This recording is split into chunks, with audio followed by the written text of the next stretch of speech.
আবেগপ্রবণ বাঙালির কাছে বরফ দেখার ইচ্ছা থাকবে না তা হতেই পারে না। কখনো না কখনো মনের মধ্যে এই ইচ্ছাটা হয়েই থাকে, কিন্তু কাছাকাছি বরফ ঢাকা দৃশ্য কোথায় দেখতে পাবো এই একটা প্রশ্ন মনের মধ্যেই আসে। তাই মনের এই ইচ্ছাটা পূরণ করতে হলে চলে আসতে হবে প্রতিবেশী রাজ্য সিকিমে। খুব কম খরচে এবং খুব তাড়াতাড়ি একটি ভ্রমণ কমপ্লিট হয়ে যেতে পারে এমনই ইনফরমেশান পেয়ে যেতে পারো আমার এই ভিডিওর মাধ্যমে। আমি সুমিতা, আজকের গল্পে তোমাদের হোস্ট, আর তোমরা দেখছো ড্রিমল্যান্ড ট্রাভেল ব্লগ। চলুন তাহলে আজকের সফরটা শুরু করা যাক।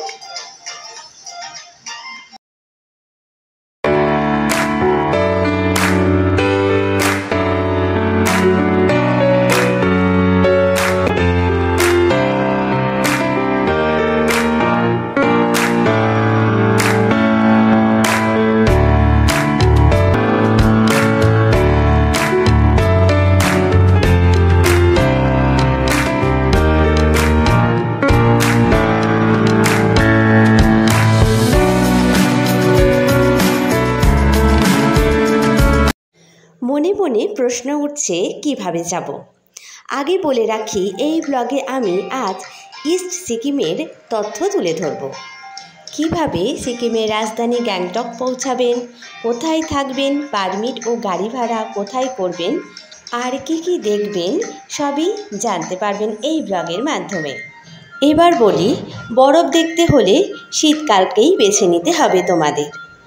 হাওড়া থেকে শিলিগুড়ি পৌঁছানোর অনেক এক্সপ্রেস ট্রেন রয়েছে, তবে কামরূপ এক্সপ্রেসে করে যাওয়া অনেকটাই ভালো, কারণ এই ট্রেন সন্ধ্যা 6:30 ছেড়ে যায় এবং ভোর 5:50 শিলিগুড়ি পৌঁছে দেবে তোমাদের। তাহলে রাতের সফরটা হয়ে যাবে আর সকালবেলায় খুব তাড়াতাড়ি তোমরা গ্যাংটকে পৌঁছে যেতে পারবে। শিলিগুড়ি স্টেশনের বাইরে অনেক শেয়ার গাড়ি রয়েছে, আবার রিজার্ভ করেও গ্যাংটক চলে যেতে পারো। আবার শিলিগুড়ি টু গ্যাংটক সরকারি বাস রয়েছে, যেখানে 190 টাকা দিয়ে যেতে পারো। সেটা শিলিগুড়ি স্টেশন থেকে টোটো করে শিলিগুড়ি বাস স্ট্যান্ডে পৌঁছাতে হবে, সেখান থেকে তোমাদের বাসটা ধরতে হবে। এই বাস তোমাদের গ্যাংটক বাস স্টপ এসে নামিয়ে দেবে। সেখান থেকে তোমরা শেয়ার গাড়ি কিংবা লোকাল ট্যাক্সি করে মাথাপিছু 35 টাকা করে দিয়ে ম্যালের কাছাকাছি অনেক হোটেল রয়েছে, সেখানে চলে যেতে পারো এবং নিজেদের পছন্দ মতো হোটেল বাছাই করে নিয়ে সেখানে দুপুরটা বিশ্রাম নিয়ে নিতে পারবে। আমরাও ঠিক তাই করেছিলাম। গ্যাংটকে পৌঁছে গেলাম, থাকার জন্য হোটেলও পেয়ে গেলাম। এবার পারমিটটা কোথায় করব সেটাই জেনে নেওয়া যাক। সিকিমের রাজধানী গ্যাংটক থেকে ইস্ট সিকিম যেতে গেলে অবশ্য পারমিট করতেই হবে। জায়গাটি চীন তিব্বত সীমান্তবর্তী এলাকা। এই পারমিট তোমরা যে হোটেলে থাকবে সেখানেও বললেও তারাও করে দেবে, বা গ্যাংটক ম্যালের কাছে অনেক ট্যুর এজেন্সি রয়েছে, তারাও করে দিতে পারবে। সঙ্গে রাখতে হবে 1 কপি ফটো, ভোটার কার্ড বা পাসপোর্ট বা ড্রাইভিং লাইসেন্স এবং মাথাপিছু 700 করে টাকা। এখানে কিন্তু আধার কার্ডের কোনো ভ্যালিডিটি নেই। ছোট বাচ্চা থাকলে বার্থ সার্টিফিকেট অবশ্যই লাগবে। সমস্ত কাগজপত্র জমা দেওয়ার পর আপনার ফোনেই মেসেজ চলে আসবে কখন যাবেন, সময়, গাড়ির নম্বর, সব কিছু ইনফরমেশান। এখানে একটা কথা বলে রাখি, প্রতি শুক্রবার কিন্তু নাথুলা পাস বন্ধ থাকে, আর একমাত্র ভারতীয়রাই এখানে যাওয়ার পারমিশন পেয়ে থাকেন। আমরা অনেকক্ষণ পেয়ে গেছি এবং আমাদের কাগজপত্র সমস্ত কিছু এই হোটেলেই আমরা দিয়ে দিয়েছি এবং পারমিটটা বের করার জন্য। দুপুরে লাঞ্চ সেরে তারপর একটু বিশ্রাম নিয়ে বেরিয়ে পড়েছি ম্যালের উদ্দেশ্যে। সন্ধ্যাবেলায় ম্যালটা একটুখানি ঘুরে নেব। প্রচণ্ড ঠান্ডা, যে ঠান্ডার সঙ্গে আমরা কিছুতেই মানিয়ে নিতে পারছিলাম না। সঙ্গে করে যে ক্যাপ টুপি নিয়ে এসেছিলাম কিছুই যেন বাগ মানছে না, তাই তোমরাও তোমাদের প্রয়োজনীয় জিনিসপত্র অবশ্যই করে নিয়ে আসবে। কিছুক্ষণ ঘোরাঘুরির পর খুব তাড়াতাড়ি আমরা হোটেলে ফিরে গেলাম, কারণ পরের দিন আমাদের বের হতে হবে।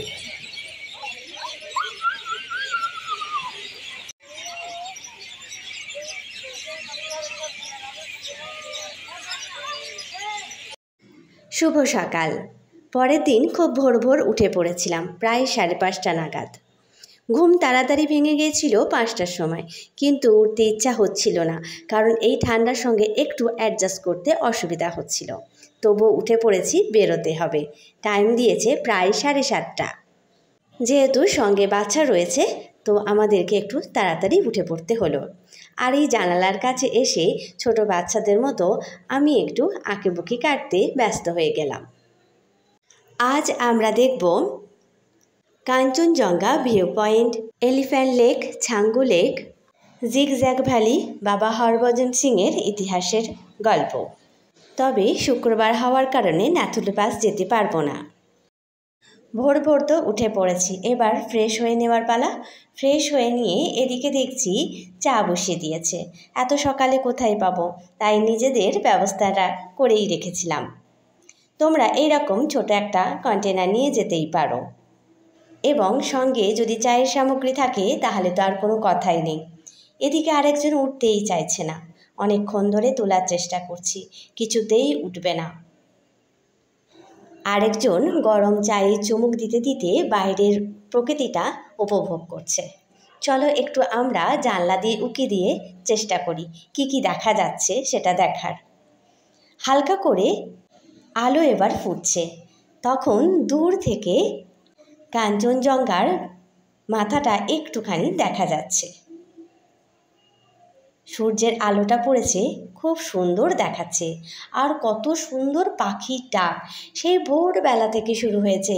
এত পাখিরই কিচিরমিচির ডাক যে কি বলবো। আমাদের ওখানেও এতটা সুন্দর পাখির ডাক শুনতে পাওয়া যায় না, যেমন এখানে শুনতে পাচ্ছি। চলুন, ঝটপট করে রেডি হয়ে নিয়েছি, মেয়েকেও রেডি করে নিয়ে বেরিয়ে পড়েছি। যেতে হবে বাজরা ট্যাক্সি স্ট্যান্ড, সেখানে আমাদের গাড়ি দাঁড়িয়ে রয়েছে। আর একজন দেখো দূরে পাখিগুলো দেখতে পেয়ে পায়রা যত সম্ভব দৌড়ে গেছিল। আমি বললাম ওদেরকে খেতে দিয়েছে, তুমি করো না। দাঁড়িয়ে পড়লো, কিন্তু তারপরে গুটি গুটি পায়ে গেল। আবার আমি বললাম যাও। ট্যাক্সি স্ট্যান্ডে এসে আমাদের গাড়ি আমরা পেয়ে গেছিলাম। তারপর বেরিয়ে পড়লাম একদম ইস্ট সিকিমের উদ্দেশ্যে। গাড়ি যত সামনের দিকে এগিয়ে যেতে থাকলো, তত মনের উৎকণ্ঠা বাড়তে থাকলো। প্রথমেই আমরা পৌঁছে গেলাম কাঞ্চনজঙ্ঘা ভিউ পয়েন্টে, যেখান থেকে কাঞ্চনজঙ্ঘার পুরো রেঞ্জটা সুন্দরভাবে দেখা যায়। আর তার সাথে ঠান্ডা কনকনে হাওয়া, যে ঠান্ডার সঙ্গে অ্যাডজাস্ট করতে সত্যিই আমাদের খুবই অসুবিধা হচ্ছিল। গাড়ি যতই সামনের দিকে এগোচ্ছিল, ততই দেখতে পাচ্ছিলাম রাস্তার পাশে অল্প অল্প বরফের ছোঁয়া। আজকের দিনটা বেশ রোদ ঝলমলে ছিল। আমাদের আসার 1 সপ্তাহ আগে ভীষণ মেঘলা একটা দিন ছিল, তখন বরফে পুরো ঢেকে গিয়েছিল। এখন রোদ ওঠার কারণে বরফের পরিমাণটা একটু কমে গিয়েছিল। তবুও পাহাড়ের উপরে ওই বরফগুলো দেখে মনটা বেশ জুড়িয়ে যাচ্ছিল। যত সামনের দিকে গাড়ি এগোচ্ছিল, তত যেন দেখার উৎকণ্ঠা বেড়ে যাচ্ছিল। সামনের দিকে গেলে বুঝি আরও অনেক অনেক বরফ দেখতে পাবো। সঙ্গে থাকা ওই গাছগুলো মনে হচ্ছিল যেন দূরে দূরে সরে যাচ্ছে, আর আমাদের গাড়ি সামনের দিকে এগিয়ে যাচ্ছে। এখন একটু ব্রেক টাইম। এখানে রাস্তার মধ্যেই পেয়ে যাবে ছোট ছোট ধাবা, সেখানে তোমরা সকালের টিফিনটা করে নিতে পারবে। দারুণ খাচ্ছ। ও বাবা,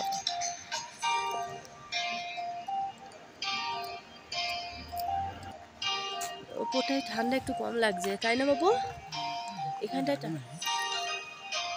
প্রথমের দিকে একটু ঠান্ডা লাগছিল, কিন্তু যত উপরের দিকে যাচ্ছিলাম দেখছিলাম সূর্যের তেজটা একটু বেশি ছিল, সেই জন্য গরমটা যেন একটু বেশি লাগছিল, ঠান্ডাটা একটু কম লাগছে। এরপর ছুটে চলল আমাদের গাড়ি পরের গন্তব্যের দিকে। ওই যে দূর থেকে দেখা যাচ্ছে একটি লেক, যার আকৃতি অনেকটা এলিফ্যান্টের মতো, যেটা আমাদের ড্রাইভার দাদাই বর্ণনা দিচ্ছিলেন। লেকটা নিচ থেকে দেখার খুব ইচ্ছা হচ্ছিল, কিন্তু ওখানে যাওয়ার পারমিশন নেই। সেই কারণে আমরা দূর থেকে একটু ক্যামেরা জুম করে দেখার চেষ্টা করছিলাম। আর তারপরে বাঙালি মানে একটু ফটো তো হবে। তারপর কিছুটা দূর যাওয়ার পরে এই যে বরফটা পেয়ে গেছি। এখানে ড্রাইভার দাদাকে বললাম একটু দাঁড়াও, আমরা একটু বরফটা খেলে নিই। ভীষণ ঠান্ডা, বরফগুলো হাত দিয়ে যেন ধরা যাচ্ছিল না বেশিক্ষণ। আমরা যদি সপ্তাহখানেক আগে আসতাম তাহলে অনেক অনেক বরফ পেতাম।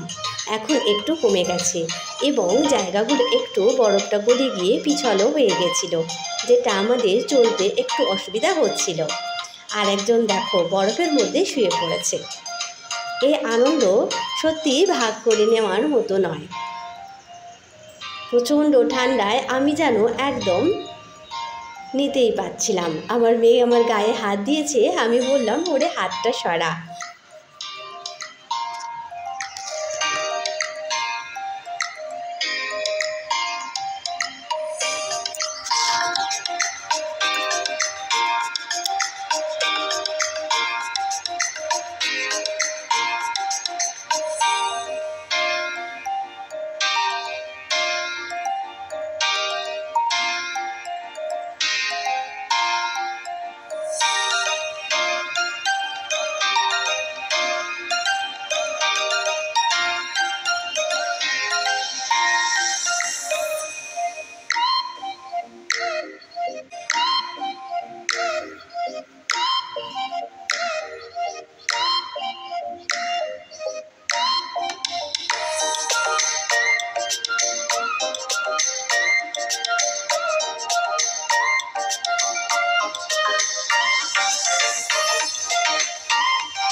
এখান থেকে এবার পরের গন্তব্য বাবা মন্দির।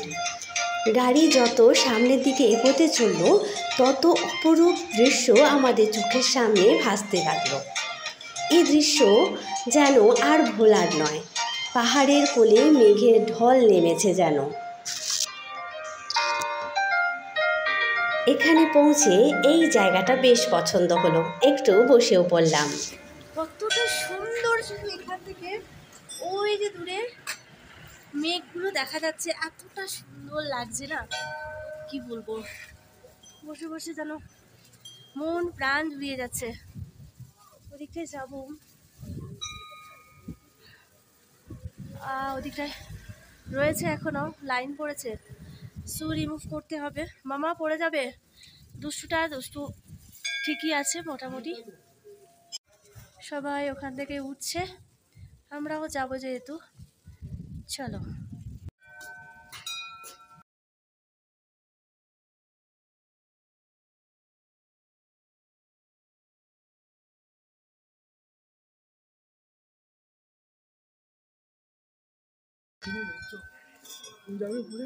হ্যাঁ, যাবো, একটু পরে যাচ্ছি। বেশ ভালো লাগছে, ঠান্ডা হাওয়া দিচ্ছে। বাবুর একটু প্রবলেম হয়েছিল, বাবু একটুখানি নিল না, আমার কোনো প্রবলেম হয়নি বা মামামের এখন প্রবলেম হয়নি। এটাই হচ্ছে সবচেয়ে বড় মানে প্লাস পয়েন্ট। উপরের এই চাদরটায় কথা বলছি, একদম ইকো হচ্ছে কথাটা, ইকো হচ্ছে না, এত কি সুন্দর।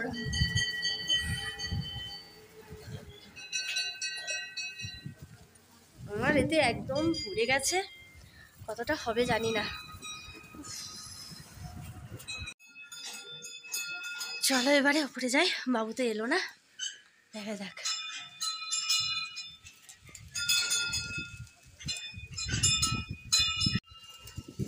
উফ, এত হাওয়া দিচ্ছে না কি বলবো, ভীষণ হাওয়া দিচ্ছে। সিঁড়িগুলো একদম চওড়া, একটা একটা করে পা দেওয়া যাচ্ছে না। আর ওই জন্য বলছি এখানে নিঃশ্বাসের প্রবলেম হবে, একটুখানি উঠে নিঃশ্বাসের প্রবলেম হচ্ছে। একটু দাঁড়িয়ে যাই, বাবু ওইখানে আসিনি, মামাও আসেনি, নিঃশ্বাসের একটু প্রবলেম হচ্ছে। উঠতে গিয়ে বেশ একটু কষ্ট হচ্ছিল, কিন্তু ওঠার পর এই দৃশ্য দেখার পর সমস্ত কষ্ট যেন কোথায় মিলিয়ে গেল। ওরা উঠলো না কারণ ওদের একটু নিঃশ্বাসের প্রবলেম হচ্ছিল। টুনটুন ঘন্টা মামা এলে বেশ মজাতে।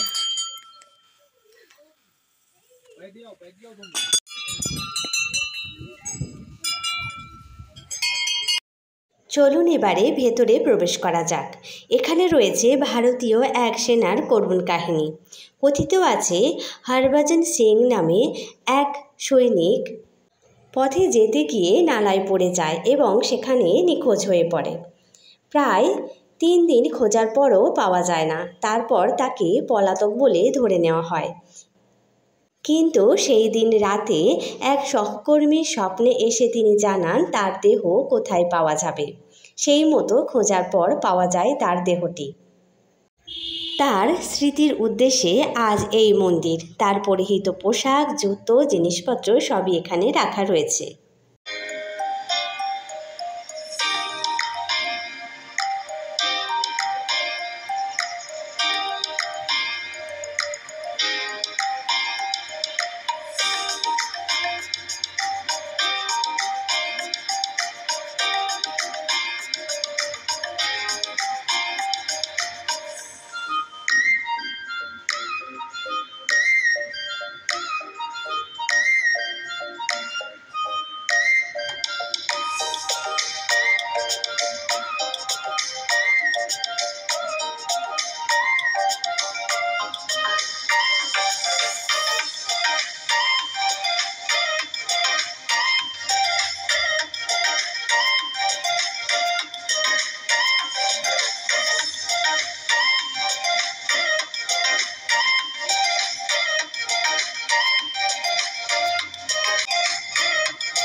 বাবা মন্দির থেকে 17 কিমি দূরে সমুদ্রপৃষ্ঠ থেকে প্রায় 12,000 উঁচুতে অবস্থিত ছাঙ্গু লেক এবারের গন্তব্য। চলুন এবারে সেদিকে এগোনো যাক। গাড়ি আমাদের পৌঁছে নিয়ে গেল একেবারে ছাঙ্গু লেকের সামনে। কিছুদিন আগে বরফটা ছিল, কিন্তু এখন প্রায় গলে গেছে। সেই জন্য আমরা সামনে কিছুটা সময় কাটানোর পর আবার ফিরে এসেছিলাম। এখান থেকে ওই দিকে রোপওয়ে করে যাওয়া যায়। যেহেতু এখন আর বরফ নেই, সেই জন্য আমরা আর গেলাম না। এখান থেকে একটু আনন্দ উপভোগ করলাম, ফেরার পথ ধরলাম। ফিরতে গিয়ে একটা সুন্দর জিনিস আমাদের সামনে দৃশ্যমান হলো। এতক্ষণ রোদ ঝলমলে আকাশ ছিল, কিন্তু নিমেষের মধ্যে ঘন কুয়াশা আমাদের গাড়িটাকে পুরো ঘিরে দিচ্ছিল। এপার থেকে ওপারের পাহাড়, বরফ কিছুই আর দেখা যাচ্ছিল না।